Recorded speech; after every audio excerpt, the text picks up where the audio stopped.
আজকে উচ্ছে পটল একসাথে ভেজে নেবো, তার জন্য ওভেনে কড়াই বসিয়ে দিয়ে দিচ্ছি খুব সামান্য পরিমাণে সাদা তেল। তেলটা গরম হয়ে গেছে, তেলের মধ্যে দিয়ে দিচ্ছি সামান্য পরিমাণে হলুদ গুঁড়ো, একটু নাড়িয়ে নিচ্ছি।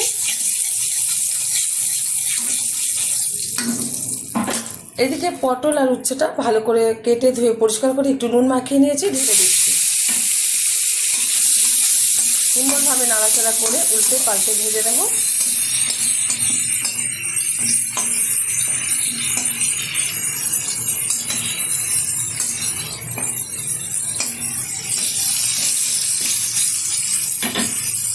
এবার আমি উল্টে দিচ্ছি, অল্প তেলে কিন্তু সুন্দরভাবে ভাজাগুলো আমি করে নিচ্ছি। আর উচ্ছের যে ফ্লেভার আর তিতো ভাবটা যে আছে সেটা কিন্তু পটলের মধ্যে পুরো ঢুকে যাবে, কারণ এখন ভীষণ গরম, একটু তিতো খেতে অনেকে পছন্দ করে। তো এইভাবে একটু ভেজে দিলাম যাতে তিতো লাগে আর ফ্লেভারটাও ভীষণ ভালো লাগে। গরম গরম ভাতের সাথে খেতে কিন্তু খুব ভালো লাগে।